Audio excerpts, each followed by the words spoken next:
Je voudrais, avec votre permission, présenter les excuses les plus sincères à l'opinion nationale, à l'opinion internationale. Nos excuses les plus sincères à tous ceux et à toutes celles qui nous voient depuis un certain temps dans les médias multiplier interventions, explications et autres. Je sais que là où vous êtes, vous vous dites pourquoi nous sommes arrivés à ce point. Et vous vous posez la question de savoir comment des gens qui se réclament de l'amour de Dieu peuvent ainsi mettre la nudité de leur association devant la face du monde entier. Nous en sommes conscients et je suis peiné. C'est la raison pour laquelle je voudrais intervenir de façon solennelle en répondant à votre invitation de ce jour. Solennelle pourquoi? Parce que nous avons eu le temps, à travers nos collaborateurs, à travers les prédicateurs, à travers des frères, des sœurs, à travers des associés, nous avons eu le temps de parler, nous avons eu le temps d'expliquer. Et des retours que nous avons, nous savons que beaucoup d'entre vous comprennent maintenant ce qui se passe. Donc, le caractère solennel que je voudrais donner à cette interview, c'est pour recadrer un certain nombre de choses. C'est pour aussi donner certaines précisions, parce que lorsque nous sommes en discussion avec les uns et les autres, nous comprenons aussi quelque part, même si la majorité est arrivée à comprendre, que d'autres personnes, cependant, sont restées encore dans certaines considérations. Mon état d'âme, je vais vous le dire, il est serein. Vous savez, je serais stressé, angoissé, si dans ce conflit, je me reprochais de quelque chose d'individuel, de personnel, de particulier. Si j'avais volé, si j'avais menti, si j'ai trahi, si j'ai tué.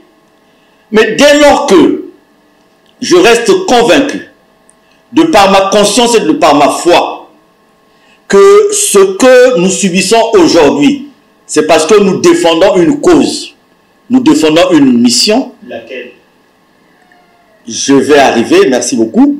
Et l'association Louzolo Amour OPH, l'unique fondateur, dirigeant et président s'appelle Guy-Émile Loufoy Setikwabo. L'association Louzolo Amour OPH n'est pas un parti politique, n'est pas une mutuelle. L'association Louzolo Amour répond des directives, de la doctrine, des enseignements de Guy-Émile Loufoy Setikwabo, point. Et donc l'adhésion, notre adhésion à l'association Louzolo Amour OPH répond de notre acceptation à ces enseignements, à ces directives. D'une façon simple et en français facile. C'est nous qui venons à l'association. C'est nous qui adhérons à l'association. Nous le faisons de notre libre et propre volonté. À partir de cet instant, nous sommes tenus de nous conformer aux enseignements de Guy-Émile Loufoy Setikwabo.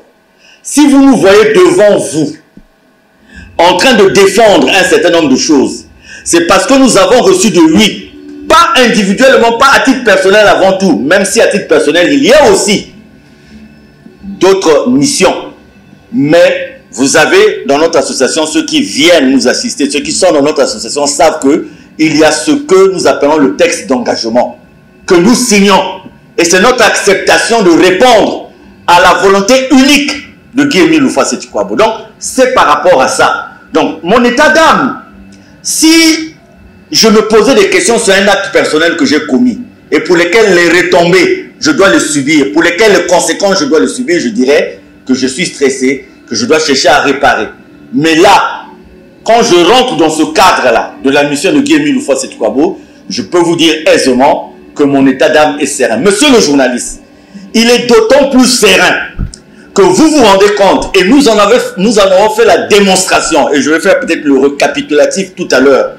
Nous avons fait la démonstration que voilà 8 ans aujourd'hui que nous subissons ce que nous sommes en train de subir. Mais les avertis comprennent que quelque part, cette situation va au-delà de la compréhension des humains que nous sommes. Et nous allons peut-être l'expliquer tout à l'heure. mon état d'âme, il est serein. C'est vrai qu'en tant qu'humain, la chair est faible, l'esprit est prompt, et de par la chair, il nous arrive d'être secoués. Mais de par l'esprit, nous répondons de celui qui nous a donné cette mission, et je peux vous dire que notre état d'âme est serein. Vous ne pouvez comprendre notre motivation qu'on cherche à comprendre pourquoi nous suivons Guy-Émile Loufoua Seti-Kouabou. Nous n'avons pas fait obligation à tout le monde de suivre Guy-Émile Loufoua Seti-Kouabou. Nous le suivons. À partir de cet instant, nous répondons de lui. Donc, nous sommes convaincus de la divinité de Guy-Émile Loufoua Seti-Kouabou. Pour nous, Guy-Émile Loufoua Seti-Kouabou est Dieu. Une fois de plus, nous n'obligeons personne à croire à ce que nous croyons, notamment à la divinité de Guy-Émile Loufoua Seti-Kouabou. Libre à chacun de nous de croire. Il y en a qui croient à un oncle décédé, il y en a qui croient à un grand-père décédé, il y en a qui croient à un totem, un fétiche. Nous croyons. Il y a des signes, il y a des manifestations, il y a une conviction, une certitude qui nous conduisent à croire à la divinité de Guy-Émile. Donc, pour nous, Guy-Émile est Dieu. Partant de là, je peux déjà vous dire que si nous avions toute cette conviction, ceux qui sont en face de nous, ceux qui nous combattent, si nous avions cette conviction, qu'est-ce qui devait se passer à partir de cet instant? Il devait se passer que nous devons nous adresser qu'à Dieu. Comment voulez-vous que les gens qui croient en Dieu et qui disent que Dieu les dirige, qui disent que Dieu est avec eux, comment ils s'adressent encore aux hommes de la terre? Quels sont les hommes de la terre qui peuvent produire des décisions qui vont anéantir la volonté de Dieu? Donc je pars de là et je reviens encore sur les excuses que j'ai présentées à l'opinion nationale et internationale pour dire, si réellement nous nous réclamons de Dieu, nous n'avions aucune raison d'aller vers les hommes de la terre. Donc les décisions dont vous parlez, c'est parce que nous avons été contraints, dans notre marche sur cette terre, nous avions été contraints à aller vers les juridictions, nous avions été contraints d'aller vers les administrations, raison pour laquelle nous répondons de ces décisions. Mais sinon, à bien voir, et les autres et nous, si nous clamons, nous proclamons partout que Guy-Émile Loufoua Seti-Kouabou est Dieu, nous ne devions plus aller vers les hommes de la terre pour trouver une solution. Nous devions nous adresser à Dieu. Comment voulez-vous que Dieu puisse nous adresser, puisse nous recommander d'aller voir les hommes de la terre? Mais vous voyez aussi que bibliquement, il y a une explication. Vous avez à l'époque, à une certaine époque, les pharisiens, les sadducéens et tout, qui étaient maîtres des synagogues, qui géraient les synagogues, qui géraient les temples, qui avaient la Torah et qui disaient à tout le monde qu'ils avaient l'intimité de Dieu. Mais vous avez vu que quand Dieu s'est présenté devant eux, quand Jésus s'est présenté devant eux, quand ils ont méconnu la divinité de Jésus, mais ils avaient Dieu, ils disaient qu'ils avaient Dieu. Ils devaient repartir vers Dieu pour dire, est-ce que ce Jésus qui se présente à nous, Seigneur, est-ce qu'il est réellement Dieu? Ils ne l'ont pas fait. Ils sont allés vers l'autorité romaine. Vous voyez que les gens qui se disaient détenteurs de l'intimité avec Dieu, détenteurs de la proximité avec Dieu, détenteurs de la confiance de Dieu, quand Jésus, Dieu se présente à eux, ils le méconnaissent et ils ne s'arrêtent pas là. Ils vont voir l'autorité romaine pour condamner Jésus, alors qu'ils savaient qu'il suffisait qu'ils se retournent vers Dieu. C'est comme aujourd'hui, vous me posez la question de savoir que depuis un temps, il y a une décision de la Cour suprême qui est sortie.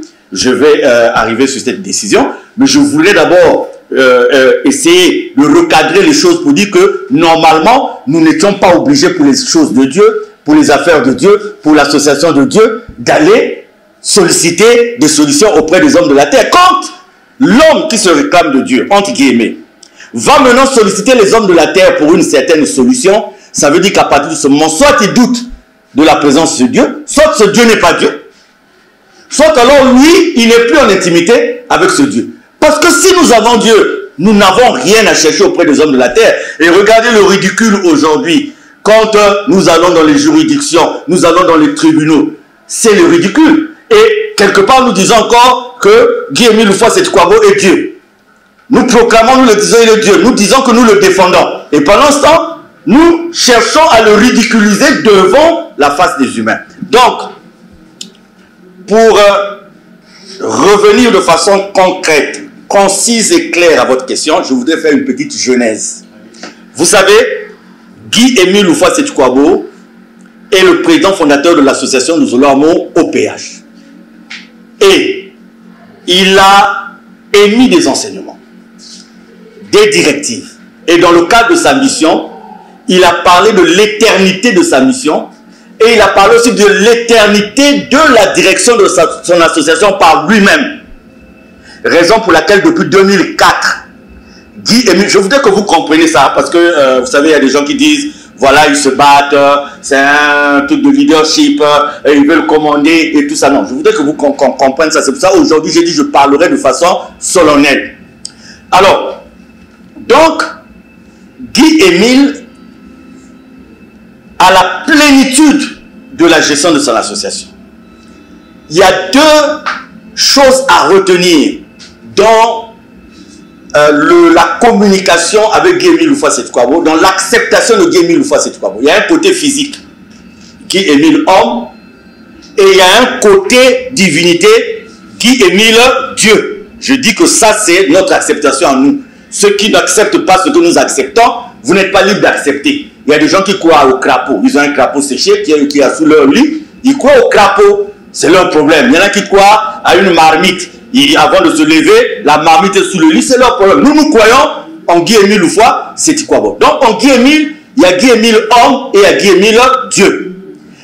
La primauté de Guy Émile Dieu régit tout le reste. Donc, Guy Émile, il met les garde-fous. Et il dit qu'il va diriger son association de génération en génération. Arrive qu'en fin 2008, il y a une présomption d'absence physique de Guy Émile Houphouët-Sétikwabo. Cette absence physique est actée. Cette absence physique est constatée. Alors, cette absence physique ne devait poser aucun problème. Parce que dans le cheminement, dans la marche de son association, il avait tout prévu. Tout est prévu. Et il suffisait aux uns et aux autres de respecter ses enseignements. En 2004, sachant qu'une fois absence physique, les hommes allaient être dans des combats de leadership, qu'est-ce qu'il fait? Il dit qu'à partir de l'instant où il prend cette note en 2004, une note séculaire, il n'a plus de second, il n'a plus d'adjoint, il n'y a plus un frère, il n'y a plus une soeur pour le seconder, puisque dans nos textes fondamentaux, il était prévu un poste de second, qu'on appelle fondé de pouvoir, porte-parole. C'est ça ce titre. Et ce titre cesse d'exister. Bien qu'il est consigné dans les textes fondamentaux, il cesse d'exister de par la volonté du maître en 2004. Donc en 2004, il n'y a plus personne pour seconder, il n'y a plus personne pour être le numéro 2 de Guy Émile Houphouët-Sétikwabo. Tout le monde devient des adjoints. Vous comprenez, monsieur le journaliste? Et il dit, il s'arroge le droit de s'adresser à n'importe quel frère et à n'importe quelle sœur. De donner une mission à n'importe quel frère et à n'importe quelle sœur. Et il fait de tous les responsables des adjoints. Et il désigne un délégué permanent. Et il lui donne ses attributions qui sont très réduites, très restreintes dans une note. Suivez-moi très bien, parce qu'il faut que le monde comprenne. Parce que les gens se sont agités, les gens... je reviens sur cette genèse pour répondre à votre question sur la décision de la Cour suprême.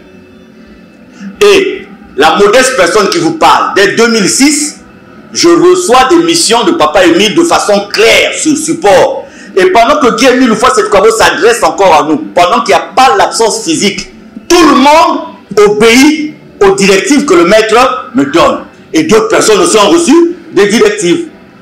L'essentiel, chaque fois qu'il y a directive, que la personne qui a reçu la directive puisse prouver cette directive par des supports crédibles. Donc, quand il y a absence physique, qu'est-ce qui se passe, monsieur le journaliste? 1. Cette information sur l'absence physique est cachée. Vous me suivez? Est cachée. Pas par nous, mais par les gens qui ont acté cette absence physique. Cette absence physique est cachée et on se retrouve devant deux entités qui, à partir de cet instant, se disent il y a absence physique du maître. Cette absence physique est actée. Nous n'allons pas donner l'information au peuple de Dieu, mais nous allons récupérer l'association de Guy Émile Houphouët-Sétikwabo. C'est ce qui se passe.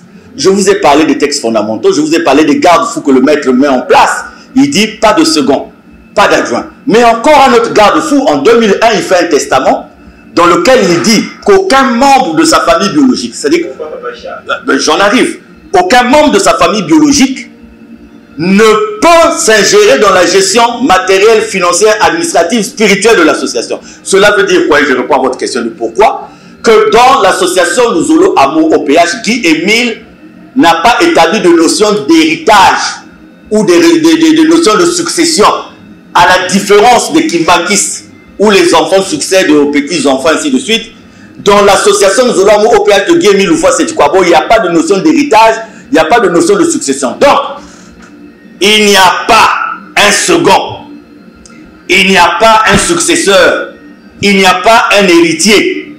Voilà le problème et les textes sont clairs. Donc quand les gens se trouvent en présence de l'absence physique, qu'est-ce qu'ils font? Ils se disent, bon, par rapport au texte, nous ne pouvons pas évoluer. Par rapport au testament aussi, nous ne pouvons pas évoluer sur le plan de la succession. Qu'est-ce qu'il faut faire? Il faut donc boutiquer quelque chose.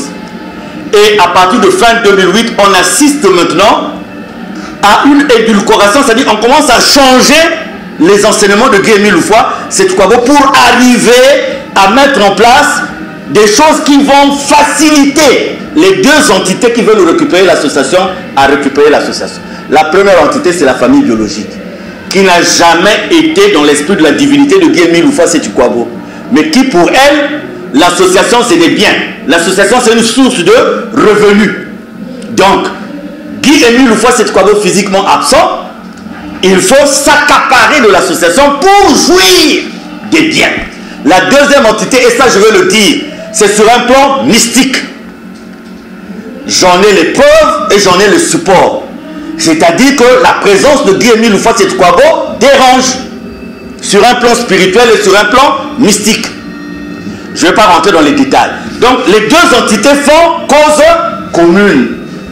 Les deux entités font et la famille qui ne voit que les biens, et le côté mystique qui trouve en la personne de Guy Émile Oufouas-Sétikwabo une personne qui dérange. Je vous dis, je ne rentre pas dans les détails, mais je pourrais m'exprimer dans un milieu adéquat, dans un milieu restreint. Donc, voilà les deux entités qui au départ ne s'entendaient pas, qui tout d'un coup se mettent d'accord. L'une profitant de la position de l'autre, l'autre profitant des moyens de l'autre. Voilà donc. Et on commence à assister à un changement, à des directives qui sont contraires aux enseignements. Et donc, dès début 2009, monsieur le journaliste, nous avons crié haut et fort. Nous avons rappelé à l'ordre de tout le monde. Nous leur avons dit, s'il y a absence physique de Guy Émile Oufouas-Sétikwabo, si vous l'avez acté, il faut l'annoncer à tout le monde. Une fois que vous l'annoncez à tout le monde, le problème ne se pose pas. L'association étant régie par la loi de 1901, nous avons les directives de Guy Émile et l'association ne devait souffrir d'aucun dysfonctionnement. Alors, comme tout était verrouillé par le maître lui-même, pas de succession, pas de second, c'est là où vous avez vu que les gens ont commencé à changer des choses. En 2013, ils vont falsifier une note avec la signature et le cachet du maître pour donner au fameux délégué permanent le droit de signer des notes circulaires.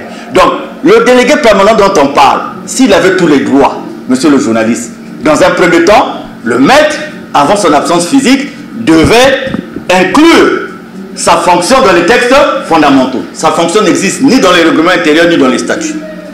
Deuxièmement, s'il avait comme tout une délégation permanente, il devait par 2013 prendre une note qui lui donnait la signature. C'est-à-dire si en 2013 il y a une note qui lui donne maintenant l'autorisation de signer les notes circulaires, cela veut dire qu'avant il n'avait pas cette autorisation. Mais malheureusement cette note aussi était fausse. Parce que entre 2009 et 2013, ils vont signer des notes. Vous voyez, là où c'est grave, ils vont utiliser la signature de Guy Émile Oufouas-Sétikwabo. C'était pour quel but? Mais c'est ce que je suis en train de vous dire depuis le départ. C'est-à-dire que eux, comment ils ont présenté la situation après l'absence physique, ils ont dit non, le maître s'est retiré quelque part, il ne peut plus voir les gens. Il est obligé de passer seulement par un de ses enfants. C'est le seul qui peut le voir. C'est le seul qui peut le voir. Bêtise. Et ils se sont mis à signer des notes. Mais nous avons présenté devant tout le monde, nous avons appelé le fils aîné, le garçon aîné de Guy Émile Oufouas-Sétikwabo, qui s'appelle Guy Florence Oufouas. Nous l'avons appelé et il a confirmé, les vidéos sont là, il a confirmé devant tout le monde.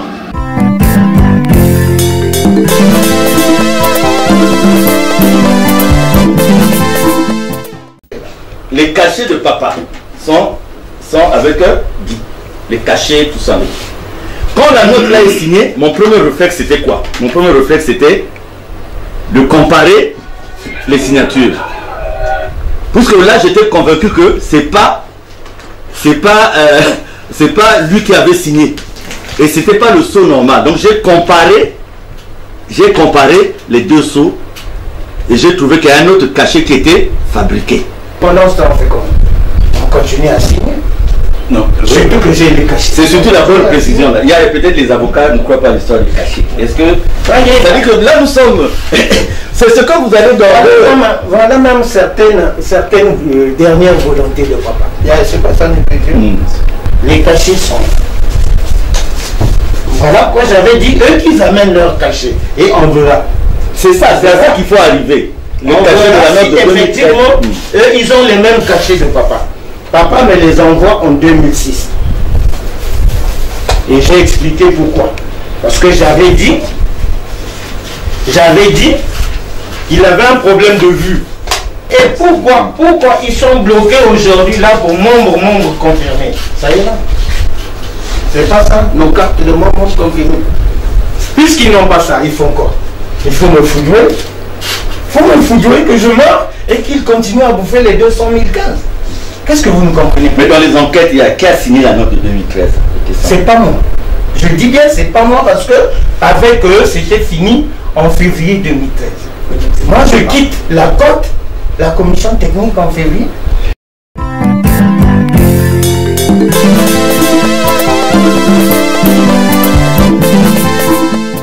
Il a confirmé les supports sont là. Donc ça déjà, ça devait suffire pour dire aux gens qu'il y a fraude, qu'il y a faux usage de fonds et qu'il faut arrêter ça parce que le fils l'a reconnu. Moi-même, j'ai mené mes enquêtes à titre personnel.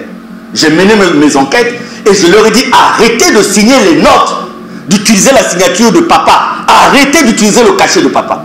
Et quand j'ai menacé, et les lettres sont là, entre 2009 et 2013, j'ai écrit des lettres, pour leur dire arrêtez ce que vous êtes en train de faire. Revenons à la volonté du maître et mettons son association comme lui le veut, comme lui l'entend. Et vous voyez, monsieur le journaliste, 2013, quand il y a eu la menace, ils ont finalement arrêté de faire des notes circulaires avec le cachet du maître. Et en 2015, ils vont commettre la bêtise. Vous voyez quelqu'un qui change les textes fondamentaux. Moi, j'ai pris part à la commission ad hoc mise en place par Guy Loufa Setukwabo qui a changé ces textes. J'ai été avec le défunt frère Ebienga Lambert, les deux artisans principaux de modification de ces textes selon la volonté de Guy Loufa Setukwabo. Si en 2001, ces textes sont déposés par Guy au ministère de l'Intérieur et qui comportent déjà la mention OPH, et le ministère de l'Intérieur confirme le dépôt de ces notes soutenues par les textes fondamentaux originels de l'association, tout au moins ceux modifiés en 2001. Si en 2001, Guy voulait changer de récépissé, il l'aurait fait. Et donc, quand les gens sont devant l'impossibilité de prendre l'association comme ils entendent, ils décident de tout changer, comme de créer une nouvelle association avec des nouveaux textes. C'est ça la vérité. Et voyez que la demande du nouveau récépissé n'émane pas de Guy Loufa Setukwabo. Ce n'est pas lui qui demande ça. Parce qu'en 2008, il y a son absence physique qui est actée. Et ce monsieur Bikindou Bissombolo qui utilise l'entête de Guy Loufa Setukwabo et qui ne signe même pas en PO, qui dépose une lettre le même jour à la direction générale de l'administration du territoire et le même jour, il obtient le récépissé. Vous savez, nous avons soumis à l'époque à l'ancien préfet directeur général de l'administration du territoire, M. Jacques Sissongo.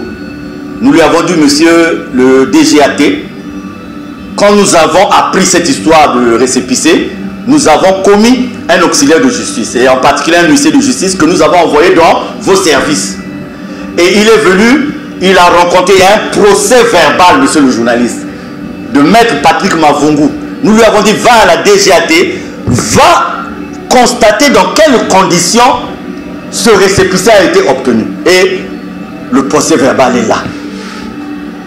Dans aucun document, aucun registre de la direction générale de l'administration du territoire, la demande d'abord ne se retrouve pas. La mention de 0015. Donc, il n'y a pas de trace ce récépissé. Le procès verbal de conseil d'audition est là, dressé en 2017. Pire encore, les seuls documents qu'on trouve au niveau de la Direction générale de l'administration du territoire, ce sont les statuts et les règlements intérieurs de 2001. C'est sur la base de ça que ce haut fonctionnaire de l'État, cet homme de droit, le préfet Jacques Essissongo, dit, après avoir analysé tous les documents, voilà comment il réhabilite le récépissé 884/83. Monsieur Jacques Essissongo, qui aujourd'hui est inspecteur général de l'administration du territoire. Il a fait après étude et après la démonstration que ce récépissé avait obtenu de façon frauduleuse. Mais j'en arrive. Pardonnez-moi de prendre la jeunesse parce qu'il faut que les gens comprennent. Je veux intervenir aujourd'hui de façon solennelle parce que je n'intervenais peut-être plus de cette façon. Et quand ils se rendent compte que leur plan échoue, parce que moi qui vous parle, une partie de la famille biologique de Guy Émile Houphouët-Boigny vient me voir, vient me dire papa n'est plus. À partir d'aujourd'hui, c'est à nous de gérer l'association. Donc toi qui as les plus grands effectifs et donc la plus grande manne financière de l'association, parce que les sections de Pointe-Noire sont les sections les plus, en termes d'effectifs, c'est la section qui a le plus grand nombre de frères et sœurs et le plus grand nombre d'activités. Donc ils me proposent de l'argent. Ils me disent par mois tu auras tant. Par mois tu auras tant. Et l'essentiel est que tu rentres dans le jeu. Ça se passe chez moi. Quel jeu, machin? Le jeu, c'est-à-dire que leur jeu. De dire aux gens, Émile est quelque part. Je vous ai dit aujourd'hui, je voudrais parler de façon solennelle pour que les gens comprennent ce qui se passe. Donc les gens m'appellent. Chez moi, dans mon salon. Ils me proposent le deal. Viens avec nous. Je leur dis, regardez tout ce que je fais. Répond de Guy Émile Houphouët-Boigny, les supports sont là. Si vous dites qu'il vous parle, qu'il est avec vous, il n'y a pas de problème. Allez lui dire de me parler. Allez lui dire de me donner l'ordre de rentrer dans le jeu que vous voulez me proposer. Donc j'ai été sollicité par la famille biologique de Guy Émile Houphouët-Boigny pour rentrer dans ce jeu-là. Mais je ne l'ai pas fait. On m'a proposé de l'argent pour le faire, je ne l'ai pas fait. J'ai été de ceux qui se sont levés dès la première heure. Les courriers sont là, je vous parle, vous avez là en face de moi monsieur Paul-Marie Magloire Mafoua, qui sait combien de notes depuis 2009 j'ai adressé à monsieur Bikinou Bissomlo pour dire il y a complot, pour dire il y a problème, il faut sortir de là. Parce que monsieur le journaliste, je vais vous dire que ce n'est pas l'argent qui m'intéresse dans l'association de Solo Amour. J'aurais dû finir ma carrière s'il n'y avait pas eu l'ajout sur les années d'activité. Et je crois que je serais sorti honorablement de ma vie professionnelle. Je ne suis pas un homme parfait, mais je ne suis pas venu à Luzolo pour l'argent de Luzolo. Donc, je leur dis de partir et je leur dis je vais vous dénoncer. Et demandez à tous les... Si vous voyez les frères et sœurs de Pointe-Noire rester tels qu'ils sont, le nombre qu'ils sont, avec la motivation parce qu'ils ont été préparés. Parce que je leur ai dit, il y aura ça, il y aura ça. Et c'est ce peuple de Pointe-Noire qui a dit, nous n'accepterons pas que les gens viennent changer ce que le maître a dit. Et c'est à cause de cela qu'en mai 2016, M. Bikinou Bissomlo va commettre une erreur grave. Il va devant la face du monde dire, nous avons reçu des instructions de Guy Émile Houphouët-Boigny. Alors que depuis 2008, il y a absence physique. Et nous allons tous écouter ce que Guy Émile a dit.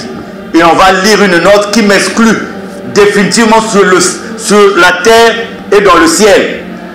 Qui m'exclut définitivement sur la terre et dans le ciel de l'association Luzolo. Tout le monde s'attendait à ce que cette note soit signée de Guy Émile Houphouët-Boigny, mais c'était signé de lui. Et vous avez vu pour la première fois, depuis que l'association existe, depuis que l'association organise des séances et cérémonies, le peuple de Dieu s'est levé. Le peuple de Dieu s'est levé. Je ne sais pas si la réalisation pourra retrouver un brin d'image. Et c'était pour la première fois. Et ça devait amener les gens à comprendre qu'il y avait vraiment problème, qu'il y avait péril dans la demeure. Et quand nous sommes rentrés, nous nous sommes rapprochés, nous avons appelé M. Bikinou Bissomlo pour dire arrête de faire ce que tu es en train de faire. ça va nous conduire dans une situation que tu ne pourras pas maîtriser. Et c'est fort de cela qu'il a préféré nous porter plainte. Nous n'étions jamais, nous autres, nous nous étions jamais présentés devant un tribunal. Jamais. Nous n'étions jamais allés dans un... C'est eux qui nous portent plainte à l'époque du président Abia au tribunal de Tétié. Le tribunal de Tétié prend une ordonnance pour nous demander de remettre tous les biens, tout ce qui est de l'association à Bikindu. Nous repartons vers nos avocats, et notamment maître Laurent Gombi, et nous disons certainement que le président Abia n'a pas été bien éclairé dans la prise de décision. Donc nous repartons vers le juge. Et le juge Abia s'est rétracté, il a pris une ordonnance de rétractation, ce qui a conduit les autres à aller à la cour d'appel. Mais pendant que le dossier est traité à la cour d'appel à Pointe-Noire, ils introduisent d'autres actions. 1. M. Bikindu Bisombolo demande à la justice d'homologuer ces notes circulaires qu'il a eu à prendre, qui sont à l'origine de ce que nous vivons. 2. Il demande aussi au tribunal de mettre sous ses caisses les biens de l'association. Suivez très bien cette genèse et vous allez comprendre pourquoi aujourd'hui la Cour suprême est en droit de dire que tant que le problème dans le fond n'est pas réglé, tant que le procédure existe encore au niveau de la justice, un camp ne peut pas se permettre de marcher sur l'autre. Et donc, pendant que le dossier, pendant que le juge le prénom Abia se rétracte, eux, ils font appel, ils interjettent appel à la Cour d'appel de Pointe-Noire, mais ils ne s'arrêtent pas là. M. Bikindu prend les notes circulaires qu'il a eu à prendre à Madingu, il demande à la justice de les homologuer. Regardez, quelqu'un qui reçoit des notes circulaires du président fondateur de l'association Le Zolo, si ces notes posent problème, il devait repartir vers qui? Il devait repartir vers le président de l'association. Vrai ou faux? Il dit, tu as pris des notes, mais Nikungi et les autres ils refusent. Le président devait nous interpeller, mais il préfère dire à la justice, homologuez-moi les notes là. Monsieur le journaliste, ce que les gens ne savent pas et que nous avons présenté partout, et les gens ont fait semblant de ne pas voir, c'est que, 1, suivez-moi très bien, parce que je veux parler aujourd'hui de façon solennelle, pour qu'après, nous comprenons toutes les actions que nous allons engager, parce qu'on a dérangé des pères de famille, on a dérangé des mères de famille, on a importuné des gens respectueux et respectables, sur la base de l'argent, de la corruption, du trafic d'influence. Ça ne peut pas passer, monsieur le journaliste. Ça ne peut pas passer. Nous sommes des citoyens comme tous les autres. Ça ne peut pas passer. Donc, quand ils portent plainte au tribunal de grande instance de Pointe-Noire sur... il demande la mise sous ses caisses, le président Oppo, à l'époque, prend une ordonnance pour dire « Monsieur Bikindu, vous n'avez pas qualité de faire la demande. » Donc, il a été débouté. Et ce jugement a l'autorité de la chose jugée parce qu'on a un certificat de non-appel. Donc, bloqué. Terminé. Le président Itoa Lawaya, à l'époque, la demande d'homologation, cette demande d'homologation aussi est refusée sur la base du défaut de qualité. On dit à Bikindu Bisombolo, vous n'avez pas qualité de demander. Et ce jugement aussi est définitif. Il a autorité de la chose jugée parce qu'il y a un certificat de non-appel. Monsieur le journaliste, on serait resté là. Sur le plan de la justice, on serait resté là parce que le défaut de qualité de Bikindu est acté, fini, terminé. Et la cour d'appel, à l'époque, perd son âme. Madame le premier président, Madame Kinyumba, prend un arrêt en 2019 qui déboute aussi Bikindu Bisombolo et une argumentation claire est faite sur son défaut de qualité. Parce que M. Bikindu porte plainte au nom de l'association de Zolamo OPH. Or, l'association de Zolamo OPH a un président fondateur. Donc, s'il voulait porter plainte au nom de l'association et que cette plainte soit recevable, il devait avoir mandat, recevoir mandat du président fondateur. Comprenez? Et donc, les gens doivent comprendre que ce monsieur qui nous traîne en justice depuis un certain nombre de temps n'agit pas au nom du Dieu mille fois cette Kwabo. N'agit pas au nom du président fondateur de l'association Zolamo OPH. On traîne des gens dans les juridictions par quelqu'un qui n'a pas mandat de le faire. Mais par respect, nous avons accepté de le faire. Par respect. Par esprit républicain. Nous avons accepté parce que nous avons dit nous allons partir et nous allons donner tous ces supports à la justice. Et tant que l'affaire était jugée à Pointe-Noire, je salue la justice. Tant que l'affaire était jugée à Pointe-Noire, l'affaire était comprise, close, monsieur le journaliste. Parce que, écoutez, je voudrais terminer avec ça parce que peut-être que je n'aurai plus l'occasion d'intervenir. Donc, il y a eu, on a dit, vous avez pris des notes circulaires, vous n'avez pas le droit de le faire. Jugement définitif. Certificat de non-appel. Vous avez demandé la mise sous séquestre des biens. Jugement définitif. 2017. Depuis 2017, ces choses ont l'autorité de la chose jugée. Terminée. S'il y avait une clairvoyance, s'il n'y avait pas un trafic d'influence quelque part, ce problème serait terminé. La cour d'appel, c'était de leur droit de faire un pourvoi en cassation.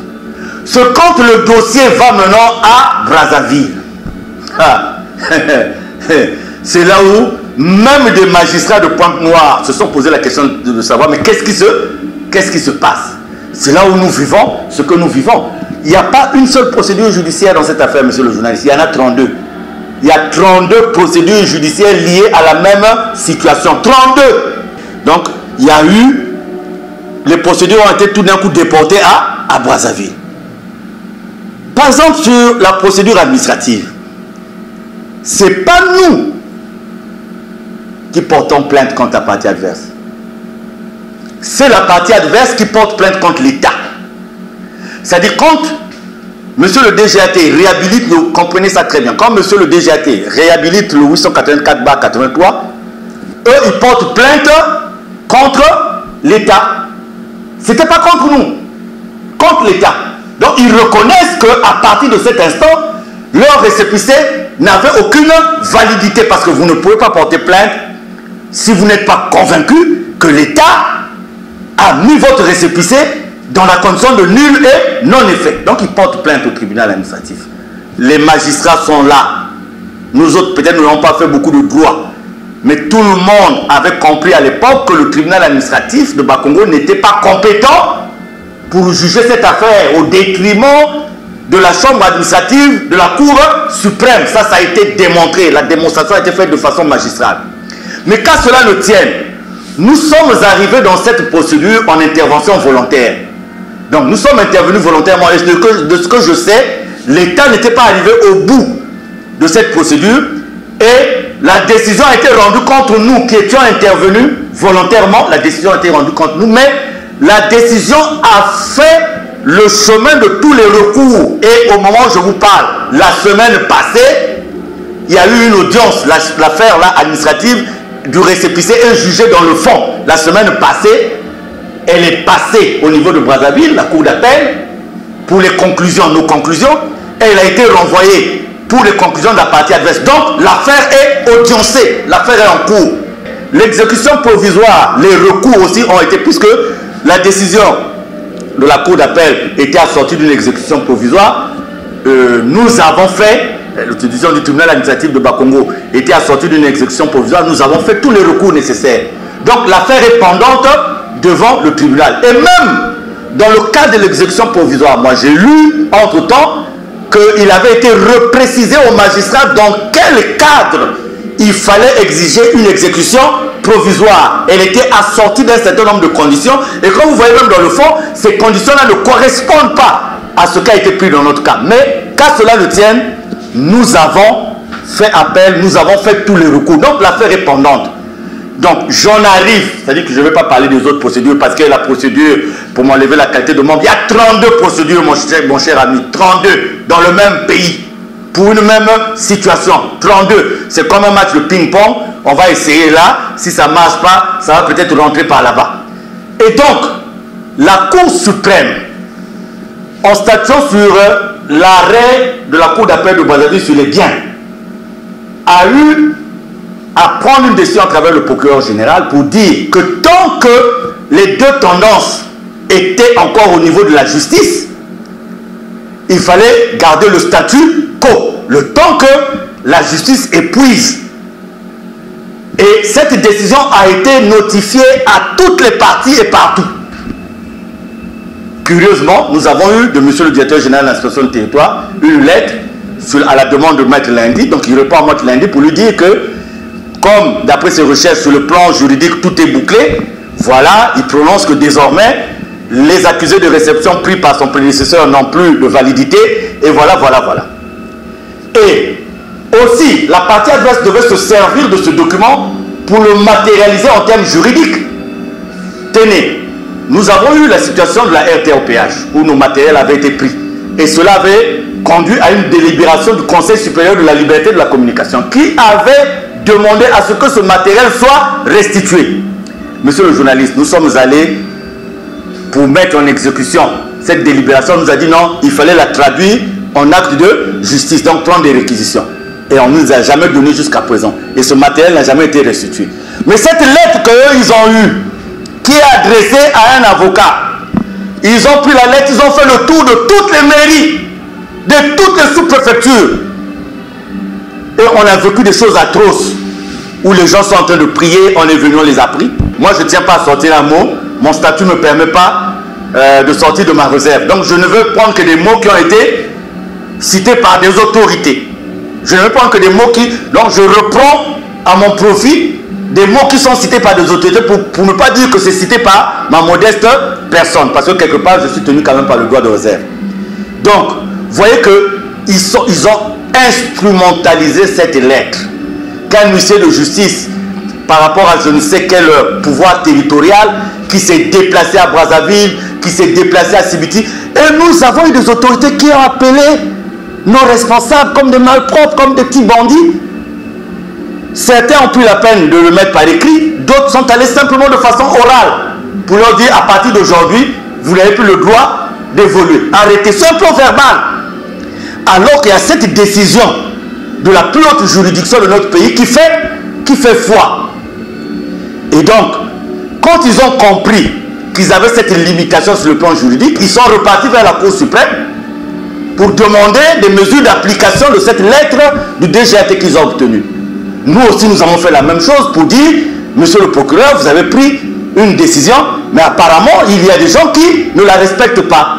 Et voilà pourquoi, le 27 mai passé, monsieur le procureur général de la Cour suprême a écrit à Maître Lundi Mombo pour lui rappeler qu'il avait pris une décision.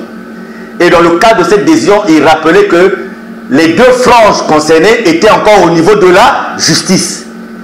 Et que ce faisant, aucune autorité n'avait le droit de s'interférer dans cette affaire tant que la justice n'avait pas vidé totalement et complètement ce problème. Et il a dit, c'est pas moi qui l'ai dit, le procureur général dit, usant de fraude, il dit à Maître Lundi Mombo, usant de fraude, vous avez obtenu la lettre du DGAT. Et je vous dis de faire attention parce que cela peut faire l'objet des poursuites. Le mot fraude n'est pas sorti de ma bouche. Le mot fraude est sorti du procureur, monsieur le procureur général de la Cour suprême. Très franchement, mes pères, mes oncles, mes amis, mes chefs, chères autorités, je vous en prie, je ne fais pas de la propagande, je ne fais pas de la publicité, mais ce que je suis en train de vous dire, c'est que vous êtes en face d'un problème de la foi. Et le problème de la foi ne se règle pas par les spécificités humaines par rapport à l'intervention de X ou Y. Vous savez, les gens qui sont convaincus, qui ont la foi, plus vous leur faites du mal, plus vous renforcez leur foi. Il n'y a pas, regardez dans la Bible, les disciples ont eu la motivation quand ils ont compris que si on les cherchait, si on les persécutait, donc c'est vrai qu'ils avaient cette lumière de Dieu. Parce que s'ils n'avaient pas cette lumière de Dieu, les gens n'allaient pas les chercher, les gens n'allaient pas les persécuter. Donc, je dis aussi, il faut faire très attention. Donc, quand nous parlons de faux, aujourd'hui le mot fraude a été utilisé, mais je ne veux pas vendre ce que nous voulons faire. Nous allons aider la justice. Monsieur le procureur général, la Cour suprême a utilisé le mot fraude. Nous allons prendre tout ce que nous avons comme preuve de fraude pour mettre à la disposition de la justice. Nous allons vous démontrer que les gens se sont retrouvés tel jour, à tel endroit, ont collecté tant d'argent, ont donné à tant de personnes. Nous allons le prouver. Nous allons vous prouver que les gens sont allés dans tel bureau, tel jour. Vous allez me poser la question de savoir pourquoi. L'association du Zolo-Amour au Congo, c'est près de 20 000 membres. Et les 20 000 membres ont des familles. Multipliez les 20 000 membres par des familles. Vous allez comprendre que nous avons des gens partout. Donc, il ne peut pas se passer un dossier de Luzolo quelque part sans que nous puissions être informés. Mais nous allons mettre tous ces éléments à la disposition de la justice. Et je vous dis, qu'on monte, qu'on descende, qu'il pleuve, qu'il neige, M. Bikindu Bisombolo n'arrivera jamais à prouver qu'il a reçu le mandat de Guy-Émile Houphouët-Sétikwabo pour faire ce qu'il est en train de faire. Devant le président Gaïko, à l'époque, président de la 3e chambre correctionnelle du tribunal de grande instance de Pointe-Noire, M. Bikindu Bisobolo, accompagné de M. Loufoua Dalvi, ils avaient déclaré que depuis 2008, il n'y a plus jamais eu ni support oral, ni support écrit de Guy-Émile Loufoua. Il avait dit lui-même. Donc, ça veut dire ils ont fait l'aveu que tout ce qu'ils ont eu à faire depuis là n'était pas de Guy-Émile. Donc, nous allons mettre à la disposition de la justice. Mais je vous parle déjà seulement de cette lettre. Demande de récépissé ou de changement d'appellation. Déposé le même jour, récépissé obtenu le même jour. Dans les dossiers de la DGAT, aucune trace. Nous vous avons parlé des notes signées entre 2008 et 2013, signées et lues par Bikindu Bisombolo, avec la signature et le cachet de Guy-Émile, qui physiquement s'est acté, qui a son absence depuis 2008, mais ils ont signé. Guy, si la réalisation peut fouiller l'intervention de Guy Loufoua, il dit là où il a signé, pour accompagner cette interview, ça serait une bonne chose, vous allez comprendre ça, vous allez comprendre. Donc, il y a beaucoup d'éléments de faux. Mais simplement, nous avons été devant un mur.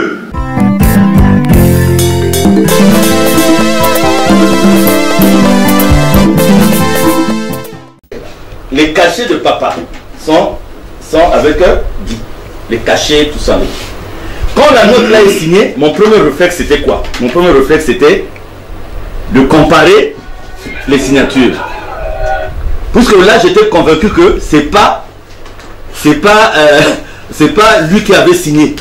Et c'était pas le sceau normal. Donc j'ai comparé les deux sceaux et j'ai trouvé qu'il y a un autre cachet qui était fabriqué. Pendant ce temps, on fait quoi? On continue à signer? Non. Surtout que j'ai les cachets. C'est surtout la bonne précision là. Il y a peut-être les avocats ne croient pas l'histoire des cachets. Est-ce que c'est-à-dire que là nous sommes c'est ce que vous allez dans voilà même certaines dernières volontés de papa. C'est pas ça les cachets sont. Voilà quoi j'avais dit, eux qu'ils amènent leur cachet et on verra. C'est ça, c'est à ça qu'il faut arriver. Le cachet de la note de 2013. Effectivement, eux ils ont les mêmes cachets de papa. Papa me les envoie en 2006. Et j'ai expliqué pourquoi. Parce que j'avais dit qu'il avait un problème de vue. Et pourquoi ils sont bloqués aujourd'hui là pour membres confirmés? Ça y est là. C'est pas ça, nos cartes de membres confirmés. Puisqu'ils n'ont pas ça, ils font quoi? Il faut me foudroyer. Il faut me foudroyer que je meurs et qu'ils continuent à bouffer les 200 015. Qu'est-ce que vous ne comprenez pas? Mais dans les enquêtes, il y a qui a signé la note de 2013? C'est pas moi. Je dis bien, c'est pas moi parce que avec eux, c'était fini en février 2013. Moi, je quitte la côte, la commission technique en février.